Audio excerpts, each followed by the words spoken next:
One of most important questions is, of course, about the situation.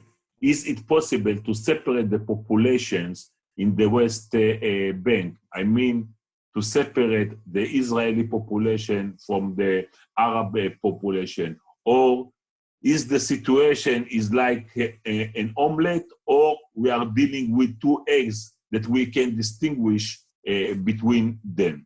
For this, we can take, for instance, the Palestinian proposal that was offered by Mahmoud Abbas to Ehud Olmert in Annapolis 2008. And the proposal was about the 2% of land swap between Israel and Palestine, which means that Israel can annex all those blocks like Alfei Menashe, like Elkanah, Modi'in Eli, the Jewish neighborhoods in Jerusalem, and also Etzion block, and to compensate the Palestinians with the same size of area inside Israel, especially in Gaza envelope and here in the Jordan, in the Bet She'an Valley. So if we compare what is the reality according to this proposal, so you can see that in those 2%, the Israeli blocks, we have full Israeli dominance. Here, the demographic balance, we have almost 100% Jews. And also, the built-up area is 100% Jewish. And we are using most of the roads in these blocks. And outside of this 2%, in 98% of the rest of the West Bank, we see the Palestinian dominance, demography, and spatial dominance. So we can divide and separate the two populations according to this proposal.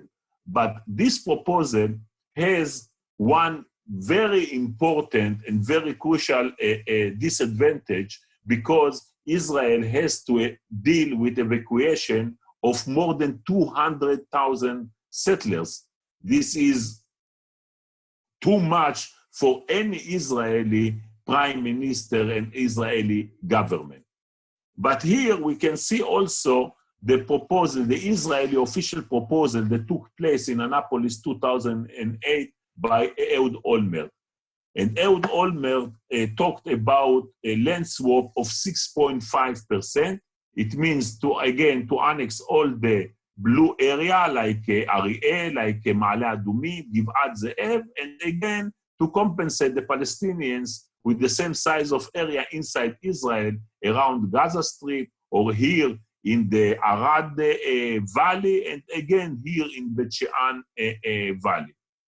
Also, in this proposal, we can see that we are dealing with two eggs and not with the omelette, because here in those 6.5%, we have Jewish dominance with the demography, and so also with the special issue, and we are using most of the roads. Outside of these blocks, again, we are keeping this Arab dominance in the rest of the West Bank.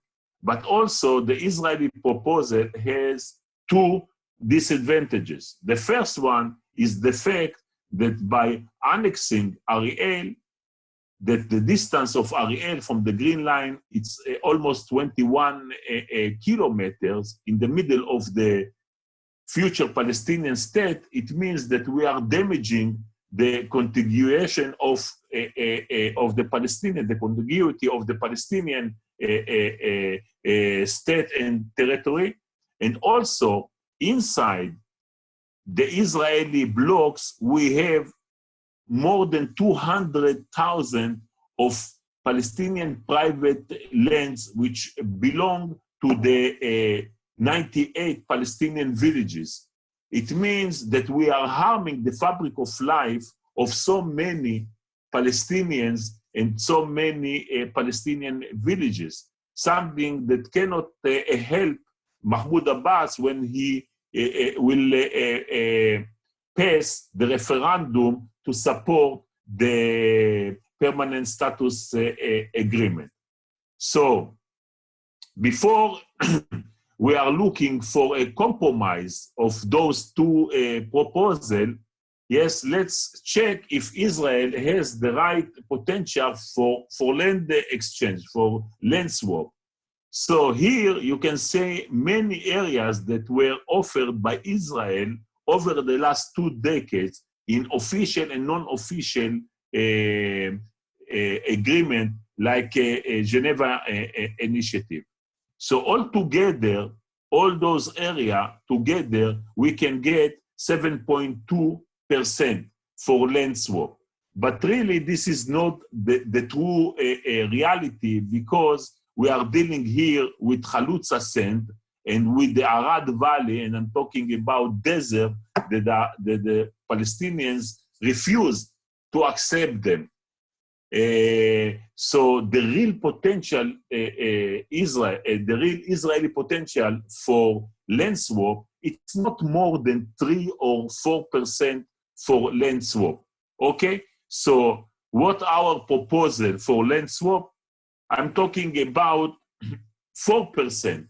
But even in 4% for land swap, we have to understand what are the implications of the land swap on the Israeli kibbutzim and moshavim inside Israel.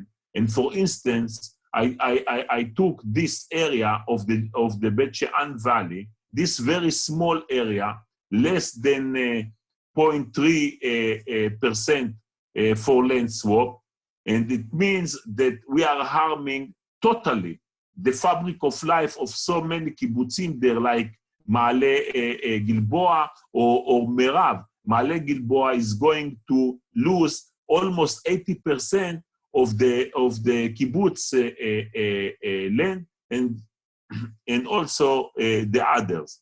So the real proposal, again, it's about 4% for land swap. By 4% of land swap, we are achieving the optimized proposal, because we are not harming the fabric of life of the Palestinian villages, not too much, and also we are not harming the Palestinian contiguity. But we also can keep 80% of the settlers who are living beyond the 67 line. So by this, we are reaching to the next question. It's about the Israeli ability to absorb almost 30,000 households inside Israel. I'm talking about those settlers that we need to evacuate them according to this scenario. So to sum up this issue, we can say that in the West Bank, we have two population. Inside the blocks, we have full Israeli or Jewish dominance, and outside we have full Palestinian or Arab dominance. So the separation of the population in the West Bank based on this solution, the main blocks for Israel and all the rest for the state of Palestinians.